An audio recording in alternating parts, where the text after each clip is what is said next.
আজকের রেসিপি কচু ভাপা। এটা হচ্ছে শোলা কচু। তোমরা অনেকেই হয়তো চেনো, আবার অনেকে হয়তো চেনো না। যে কচুর শাক খাওয়া হয় সেই কচুর শাকের নিচের যে কচুটা হয় সেটা। আমার হাজব্যান্ড একটা বিশাল বড় কচুর শাক নিয়ে এসেছিলো, তার নিচে কচুটা ছিল। তা অনেক দিন ধরে ঘরে পড়েছিল কচুটা, আমি ছিলাম না, বাপের বাড়ি গিয়েছিলাম, তাই কেউ তো করার নেই, তাই করেনি, পড়েছিল। তারপরে আমি বাড়ি এসে দেখলাম কচুটা অর্ধেকটা পচে গেছে।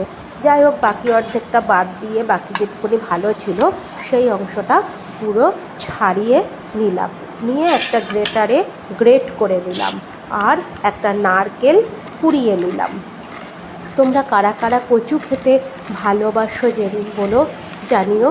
আমার তো ভীষণ ভালো লাগে, কিন্তু গলা নেয় বলে অনেক সময় খেতে পারি না, বা খেলেও সেই লেবু মিশিয়ে খেতে হয়। যাই হোক, নারকেলটা আমার কোরানো হয়ে গেল। এরপর একটা মিক্সার গ্রাইন্ডারে আমি সর্ষে আর পোস্ত বেটে নিলাম। দেখো সর্ষে পোস্তটা আমার বাটা হয়ে গেছে। এইবার ওর মধ্যে আমি নারকেল কোড়াগুলো দিয়ে দিলাম, কারণ নারকেল কোড়াটা আরেকটু মিহি করে আমি বাটবো বলে। আর দিলাম কয়েকটা কাঁচা লঙ্কা। বন্ধুরা, যদি আমার রেসিপিটা তোমাদের ভালো লাগে তো নিজেরা করে খেয়ে দেখো অবশ্যই।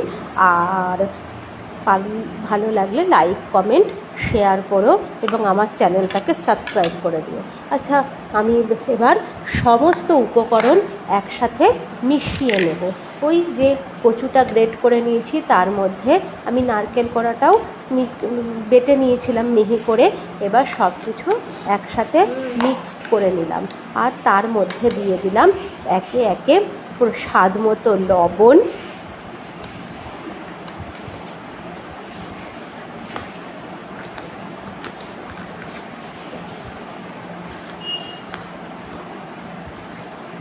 সামান্য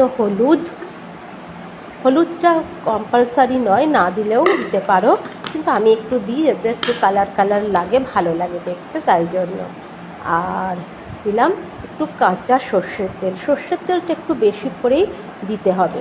দিয়ে এটাকে বেশ ভালো করে আমি আগে মেখে নিলাম হাত দিয়ে, কারণ চামচ দিয়ে মাখলে এর স্বাদ আসে না, হাত দিয়ে মাখলেই এর স্বাদটা ভালো আসে। এরপর আমি পুরো ভালো করে হাত দিয়ে ভালো করে মাখিয়ে মিশিয়ে নিলাম। নিয়ে এবার এটাকে আমি কড়াইতে দিয়ে দিলাম,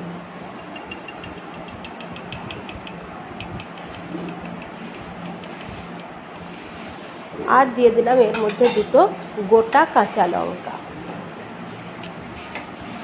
কারণ কাঁচা লঙ্কার ফ্লেভারটা সুন্দর আসবে তাই।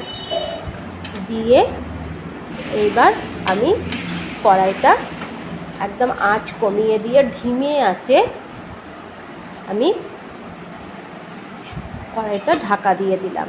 এইভাবে হতে থাকলো, মাঝে 2-3 বার নাড়িয়ে দিয়েছি। তৈরি হয়ে গেল কচু ভাপা।